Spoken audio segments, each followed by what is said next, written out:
নমস্কার, কেমন আছেন সবাই? এলিয়ার গৃহকোণের আরও একটি নতুন ভিডিওতে আপনাদের সবাইকে স্বাগত। থাম্বনেইল দেখেই বুঝে গেছেন কোনো একটা বিপদ ঘটেছে। তো সত্যিই বিপদ ঘটে গেছে। আমার মায়ের না পাটা ভেঙে গেছে, জানেন তো। রাস্তাতে পড়ে গেছিলো। আসলে বাবারও শরীরটা কয়দিন ধরে খারাপ যাচ্ছে, আগে থেকেও শরীরটা খারাপই ছিল। তো ওই চেস্ট পেন হচ্ছিলো বলে ডক্টরের কাছে গিয়েছিলো। তো ওনার ডক্টর বলেছিলেন যে ইসিজি আরও যা যা রিপোর্টও করতে হয় সেইগুলো করার জন্য। তো সেগুলো করে রিপোর্ট নিয়ে সন্ধ্যাবেলায় ফেরার সময় রাস্তার মধ্যে পড়ে গেছে। রাস্তাটা একটু উঁচু নিচু ছিল। ভোটের সময় আমাদের দেশে তো প্রচুর কাজকর্ম বেড়ে যায়। তো রাস্তা ঠিক করে ঠিক রাস্তার মাঝখানটাতে কিছুটা উঁচু রেখেছে, কিছুটা নিচু রেখেছে, সমান করেনি। আর ওই জায়গাতে মানে লাইটটাও ছিল না, লাইট পোস্টের লাইটটাও জ্বলছিল না। তো দেখতে পাইনি।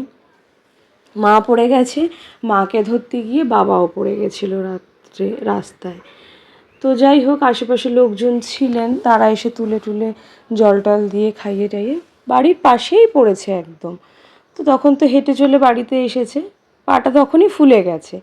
তো আমাকে ফোন করলো, আমার সাথে কথা হলো। তো বলে এরকম পড়ে গেছি, পাটা এরকম একটু ফুলে গেছে।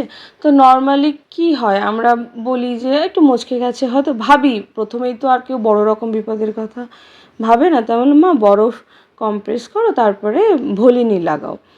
তো সেই যখনই বললো না পড়ে গেছি, আমার না তখনই কেমনই একটা কাজ করলো জানি না। ভেঙে টেঙে যায়নি তো কিছু, ঠিক এটাই না মনের মধ্যে আসলো প্রথম কথাটা। আসলে কিছুদিন আগে আমার মাসি শাশুড়ি এইরকম পড়ে গিয়ে না কোমর, যে বল জয়েন্টটা থাকে কোমর আর পায়ের, ওই বলটা ভেঙে গেছে। তার যে কত বড় বিপদ গেল সে তো আর বলি না, অপারেশন করে টোরে। তো সেই চিন্তাটাই না ফট করে মাথায় আসলো। কিছু হয়নি তো। যথারীতি ব্যথা কমছে না, পায়ে পা ফোলা কমছে না, এরকমভাবে 2 দিন হয়েছে। তো 2 দিনের দিনই গেছি ডাক্তারের কাছে। তো ডাক্তার তো এক্স রে করতে বলল। এক্স রে করে দেখলো যে হ্যাঁ ফ্র্যাকচার হয়েছে, কিন্তু অল্পের ওপর দিয়ে গেছে, বড় রকমের হয়নি যে পাত বসাতে হবে বা অপারেশন করতে হবে। ফ্র্যাকচার হয়েছে, হেয়ার লাইন ফ্র্যাকচার সামান্য, ওটা মানে প্লাস্টার করলেই হবে। তো যাই হোক, আমাকে তো জানালো শুক্রবার রাত্রের ঘটনা এটা। শুক্রবার রাত্রে জানিয়েছে। তা আমি বললাম ঠিক আছে, শুক্রবার তোদের স্কুল এমনি তো নেই, তাহলে শনিবার দিন আমি তাহলে শনিবার দিন চলে যাব। যথারীতি শনিবার ওদের স্কুল ছিল। ওরা স্কুল থেকে বাড়ি ফেরার পর আমি ওদের খাইয়ে দাইয়েই আমি এই যে দেখুন বেরিয়ে গেছি এখন। কিন্তু জাস্ট আমি লাঞ্চ করেই বেরিয়েছি। আর এত মারাত্মক গরম ছিল কি বলবো। এর মধ্যেই মার প্লাস্টার হয়ে গেছে। ডাক্তার বাড়িতে ওনার অ্যাসিস্ট্যান্টকে পাঠিয়েছিলেন যে পেশেন্ট কীরকম কন্ডিশনে আছে, পা ফোলা আছে কিনা একটু দেখে আসুন। তো উনি দেখে গিয়ে জানালেন যে না, পা যেরকম ফোলা রয়েছে তাদের প্লাস্টার করা যাবে। তো আমি পৌঁছানোর আগেই প্লাস্টার হয়ে গেছে। হ্যাঁ, তো এটা আমাকে ফোন করে জানালো। তারপরে তো আমার তো বাচ্চা আসবে, ওদেরকে খাওয়াবো, তারপর তো মানে তাও সবটা ফেলে দিয়ে আমি বেরিয়ে এসেছি। জাস্ট হাজব্যান্ড ছিল বাড়িতে, ও কলকাতায় রয়েছে বলে মানে ওর কাছে রেখে আমি দৌড়েছি সঙ্গে সঙ্গে। তো মেয়েদেরকে রেখে একাই ছুটলাম। কি করব বলুন, এত বিপদ। আর এই যে আমার বাপের বাড়ির এরিয়ায় ঢুকে গেছি আর কি, স্টেশনে এবার নামবো। আর দৌড়াতেই এসছি, মানে ট্রেনগুলো কানেক্টিভিটিটাও আমি প্রচণ্ড ভালোভাবে পেয়ে গেছি, যার জন্য না খুব একটা ওয়েট করতে হয়নি। আর ট্রেন মারাত্মক ভিড় ছিল, কারণ এখন তো অফিস টাইম চলছে না। আমি এখন এই 4:10-এ নামলাম, আর দেখছেন কীরকম ঠেলছে, চিন্তা করুন খালি। এই রকম ভিড়ের মধ্যে নেমেছি। তো যাই হোক, বাড়িতে যাই, মন মেজাজ না একদম ভালো নেই। মায়ের বহু আগে, তখন আমি বোর্ড দিইনি, মানে মাধ্যমিক তো তখন আমাদের ছিল, মাধ্যমিক দিইনি। সেই সময়ও এই ইলেকশন ডিউটি পড়েছিল বাবার, আমি আর মা বাড়িতে ছিলাম। সেই সময় মায়ের হাত ভেঙেছিল, বাথরুমে গেছিলো, টুল নিয়ে বাথরুম ঝাড়তে, পরিষ্কার করতে, ব্যাস পড়ে গিয়ে হাত ভেঙেছিল, বা হাত। আবার এবারও লেফট লেগটা ফ্র্যাকচার হয়েছে, তাও কমের ওপর দিয়ে গেছে ভগবানের অশেষ কৃপা, গুরুর অশেষ কৃপা যে কমের ওপর দিয়ে গেছে। আর তার মধ্যে আর এক বিপত্তি কী হয়েছে, আমি চশমাটাই আনিনি, সানগ্লাস পরে বেরিয়ে এসেছি রোদ ছিল বলে। সানগ্লাসের খালি বক্সটাই ব্যাগে ভরে নিয়েছি, আমার সানগ্লাস আর নর্মাল গ্লাসের একই রকম সেম বক্স, তো আমি ভুল করে খালি বক্সটাই ভরে নিয়েছি। পরে যখন খুলছি দেখছি ওটা তো খালি। আর চশমা ছাড়া আমি একদম অন্ধ, মানে আমি কিচ্ছু দেখতে পাই না, দূরের কোনো জিনিস দেখতে পাই না। রাস্তায় বেরোলে তো দূরের জিনিস দেখতেই হয়, কত আপনি কাছের জিনিস দেখবেন। আর চারিদিকে এত ভোটের প্রচার হচ্ছে, মানে লাস্ট মোমেন্ট প্রচারগুলো চলছে যেগুলো, সেগুলোই আর কি মাইক লাগানো দেখছেন। প্রায় চলে এসেছি বাড়ির কাছেই, মানে তার মধ্যে কি হয়েছে, আমার পাটাও মচকে গেছে। এই যে দেখুন আমার পায়ের অবস্থা, পায়ে ক্রেপ ব্যান্ডেজ লাগিয়ে মানে ঘুরে বেড়াচ্ছি আমি বেশ কয়েকদিন ধরে। এমনি এমনি ঘরেই শুকনো মেঝেতেই পাটা ফ্যাট করে ঘুরে গেল, কি করে যে ঘুরে গেল বুঝতেই পারলাম না, মচকে গেল। আর তো ব্যথা কমছে না, আসলে ব্যথা কমার জন্য একটু রেস্টের দরকার, সেই রেস্টটাই তো আমি পাটাকে দিতে পারছি না। মেয়েদের স্কুল, আবার এখন তো আমাকে কি বলবো, আমার বাড়ি আর বাপের বাড়ি ডেলি প্যাসেঞ্জারই করতে হবে, কারণ কেউ নেই, বাবা মা ছাড়া আমার বাড়িতে দেখার মতো কেউ নেই, আমি একমাত্র সন্তান তাদের। আর বাবার না চোখের সমস্যা, আমার বাবার চোখের সমস্যা। যাই হোক, শেষমেশ বাড়িতে এসে পৌঁছালাম, আর এই যে দেখুন কি অবস্থা, পাটা ভেঙে প্লাস্টার করে হলে বসে আছে। আর আমার মা না শাড়িই পরে, 24টা ঘন্টা শাড়িই পরে এই মহিলা। আমি আস্তে আস্তে ভাবছিলাম ও শাড়ি পরেই আছে, দেখুন ঠিক শাড়ি পরেই বসে আছে। তো যাই হোক, জামা কাপড় না ছেড়েই একটু কথাবার্তা বললাম আর কি, একটু মানে দেখে, এখন চোখের সামনে দেখে একটা শান্তি লাগছে, ফোনে যা না লাগছিল না অশান্তি। তারপর আমি চেঞ্জ করে মাকে বললাম যে আমার একটা নাইটি আছে সেটা পরো, তাই সেটাকে ভালো করে চেঞ্জ করিয়ে দিলাম একটু। এবার বাবার সাথে একটু বেরোবো বাজারে।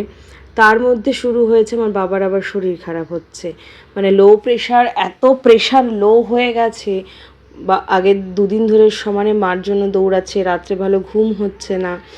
তো এই সমস্ত করে সেই দিনটা কাটলো। এই যে পরের দিন, এখন বাজে 4:10, আমি ট্রেন ধরবো, কারণ মা সারাদিন সমস্ত কিছু করে রান্না করে মাকে স্নান করিয়ে খাইয়ে দুদিনের রান্না করে দিয়ে এসেছি, কারণ নেক্সট আবার ভোট আছে, ভোটে আমি তখন যাব, তো সেই হিসাবে দুদিনের রান্না করে মোটামুটি একটা লোক ঠিক করে রেখে এসছি। আর একটু আগেই বেরোচ্ছি আলো থাকতে থাকতে, কারণ ওই যে বললাম চশমা আনিনি, চশমা ছাড়া তো আমি অন্ধ, এই সানগ্লাসটাতে পাওয়ার রয়েছে বলে সুবিধা। তো এখন ট্রেন ধরবো, বাবা আসেনি, বাবার যে বললাম না বাবার শরীরটা খারাপ, আর প্রেশারটা অনেকটাই লো হয়ে গেছে। সারাদিন ধরে, মানে দুদিন ধরে শুধু আমি ওই নুন চিনির জল, শনিবার রাত থেকে রবিবার এই দুপুর অবধি নুন চিনির জল যে কতবার দিলাম, আর ডিম সিদ্ধ করে দিয়েছি যে খেতে থাকো। আর বাবা প্রচণ্ড ঘাম হয়ে আরও বেশি মানে নুন বেরিয়ে যাচ্ছে। তো শনিবার কি করেছিলাম, বাড়িতে গিয়েই আগে বেরিয়েছিলাম, কিছু টুকটাক সবজি যা যা লাগবে সেগুলো একটু কিনে কেটে দিয়ে আসলাম, মার কিছু ওষুধ লাগতো সেগুলোও বাবার সাথে বেরিয়ে নিয়ে এসছি। তারপর মোটামুটি যতটুকু পেরেছি আমি হুট করে গিয়ে দুদিনের মতো চলে যাবে সেরকম করে দিয়ে এসছি। কিছু করার নেই, আমি এখন এরমভাবেই যাতায়াত করব। ওই শুক্রবার মেয়েদের ছুটি হবে, ওদেরকে আর নিয়ে যাব না, ওরা থাকবে হাজব্যান্ডের কাছে। শুক্রবার করে যাব, শনিবার থেকে রোববার আবার ব্যাক করব, আর উইকের মাঝখানে যে কোনো একদিন চলে যাব, এরমভাবেই মানে যাতায়াত করব। এই যে এবার অপেক্ষা, ট্রেন আসবে, আবার বাড়ি যাব তারপর, কারণ পরের দিন স্কুল রয়েছে মেয়েদের।